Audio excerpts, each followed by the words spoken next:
Hey, welcome back guys to another Alexander Belize tutorial. I'm your host AB, and today we're going to go over, I'm going to give you a few tips that I didn't give you before in the more extended version of the tutorial. That version is more in depth where it breaks it down from the application or the overview to the application. This, I was just thinking after I did it, I'm like, I need to give a few more tips that'll kind of help you. And so I'm going to make this video real quick. And you know, just again, as always, I just want to thank everybody for subscribing, hitting the notification bell and stuff like that. It really means a lot to me. I know that this is a marathon and not a sprint, and so I am in it. I'm not trying to sell you any luck packages or anything like that. I just want you to know the knowledge that I know. All right, so you know what we do. We just get right into it.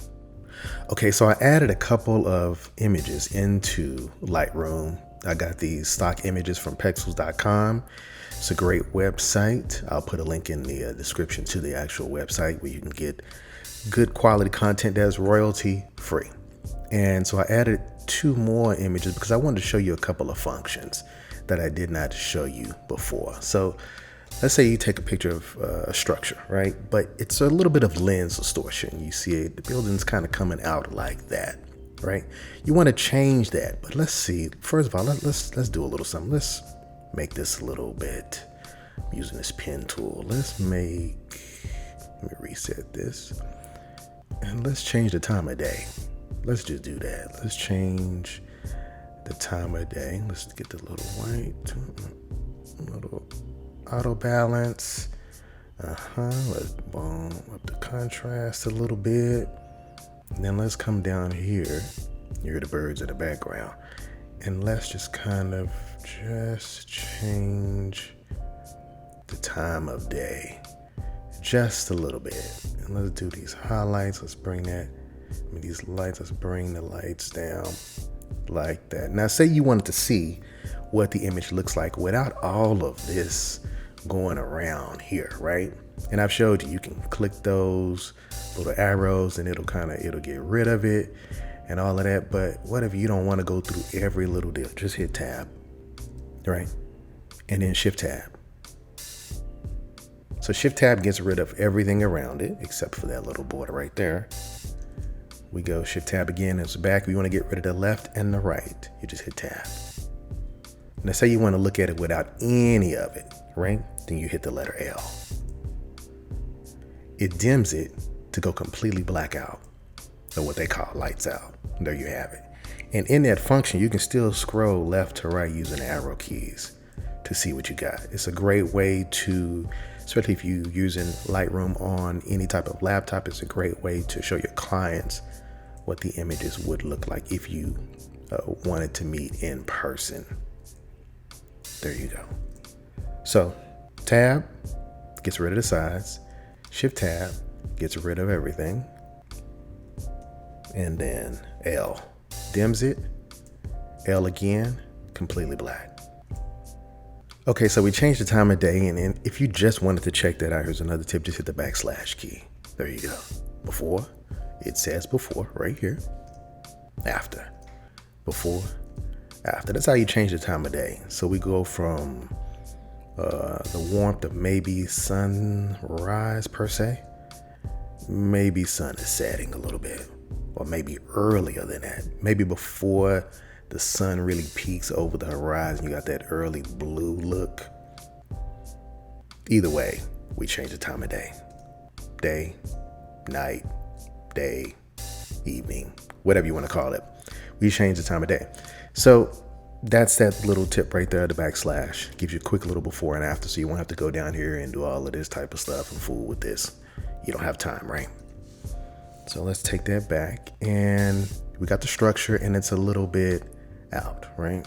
A little bit of lens distortion. You can just hit this key right here, and you can drag this tool right there. It's really not truly aligned. Let's bring it over like that, and you got to do it on both sides of the structure. And this is boom. There you go. Voila. Hit done, and you're like, well, what do you do with this other part? Well, I'll tell you what you do. You just come in and you just cut that out.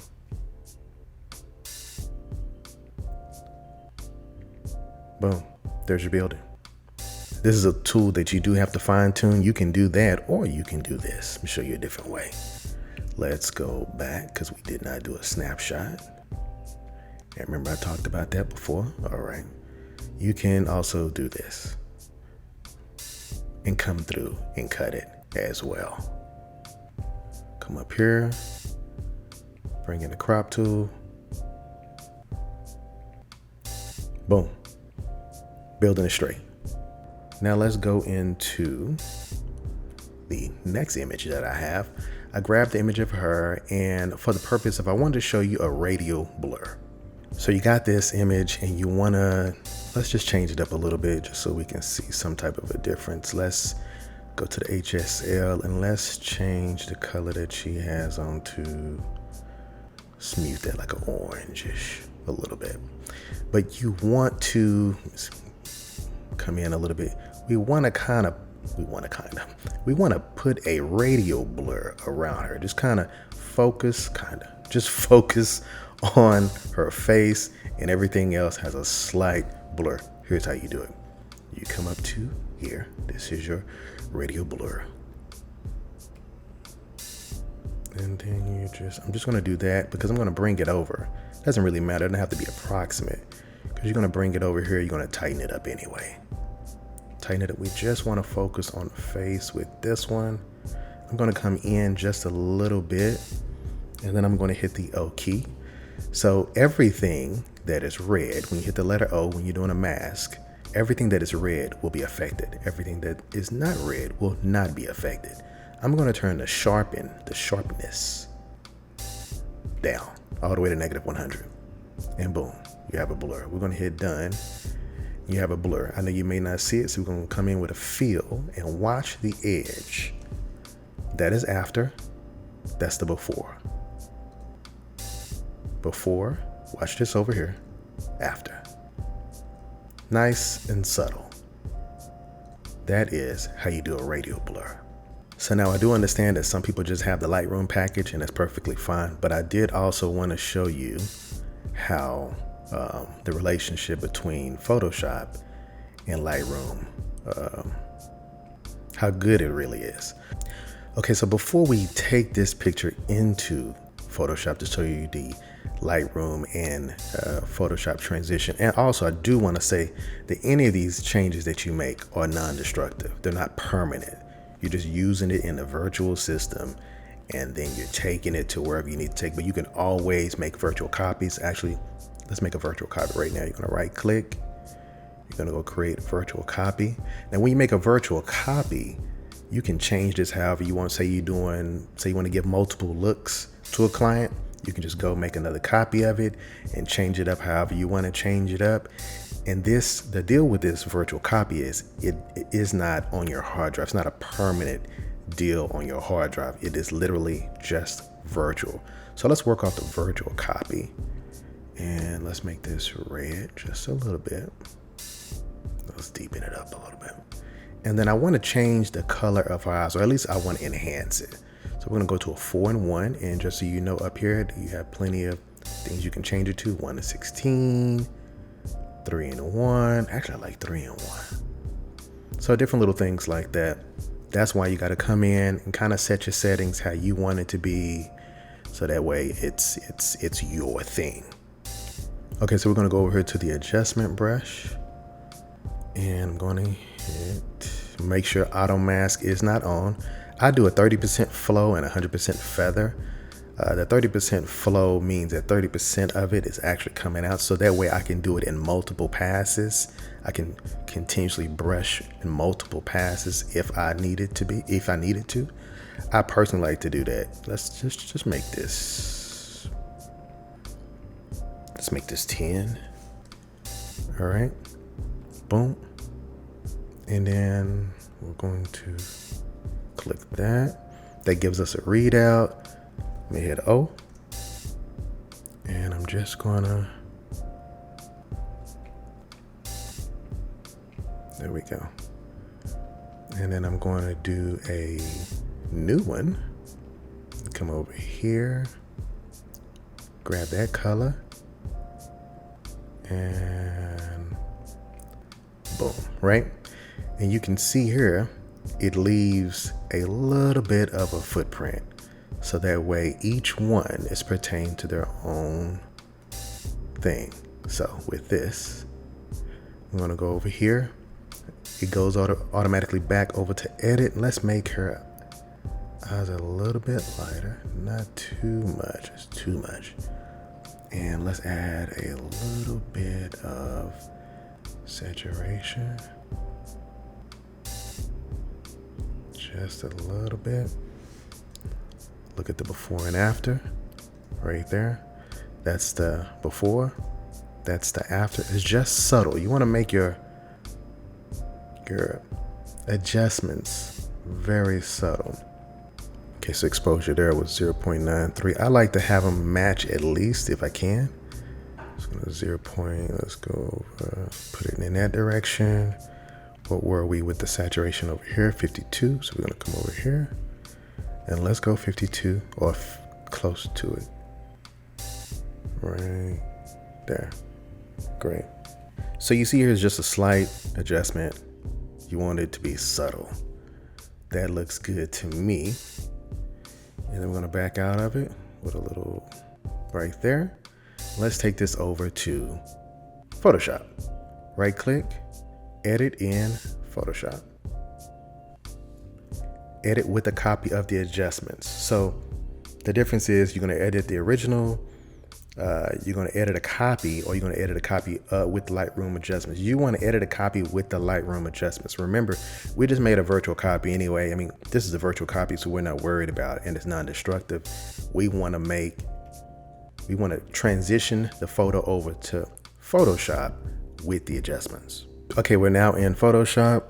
I'm gonna hit Command J to make a quick little duplicate of it. I'll make that invis, and then I'm going to go Command O, Command 0 actually, to make sure that that is as tight as it can be. And here's a little quick thing that I thought was interesting that some people do not know. And I understand I'm teaching this on a beginner level, so I understand if you don't know it. Let's go to Liquify. Let's bring that over from my other screen. And let's just say you have a great photo, but maybe they're not smiling the way you'd want them to smile, or maybe they have a little slight frown on their face. You can always go to Liquify, and it has face detection, and you just move this up just like that to where they are smiling. Now it can get weird, and we don't want to make it weird, not for this example, but just to let you know, I wanted to let you know that this is available. Just to put a slight grin on her face. And you can also change eye sizes as well if you wanted to do that. And you can also change the width of the nose if you wanted to do that. So there's a lot of different functions that you can do. I did just want to briefly show you how Liquify works. These look actually relatively fine, so I'm just going to keep this. Click OK. So now you got this image, the smile adjusted. Did you see that? Let's see. You see it right here. And then as soon as I go to the liquefied version, everything shifts. The eyes shift in, the smile shift, or the grin shifts. So say you have these adjustments and you're trying to figure out how to do whatever you need to do, and you wanna make some more adjustments, but you don't want to go back to Lightroom. Like, do I got to go back to Lightroom to make these adjustments? No. Shift, Command, or Control A. And what that will do, so it's Shift, Command A or Shift, Control A. That'll bring up Camera Raw. And in Camera Raw, you have pretty much everything that you had before. You have all of your adjustment tools, you have your spot removal, you have your color, so you can kind of go back in here. Let's fit this in view. Now let's bring this up to 200. And say you wanted to just kind of mute this a little bit. You can always come over here to the adjustment brush or the letter K, and then you kind of tap that one time. I'm gonna come down here. And then I'm going to just bring it in just a little bit. I just want to make a micro adjustment to the adjustment. Let's zoom that in a little bit so you can see more. Micro adjustment to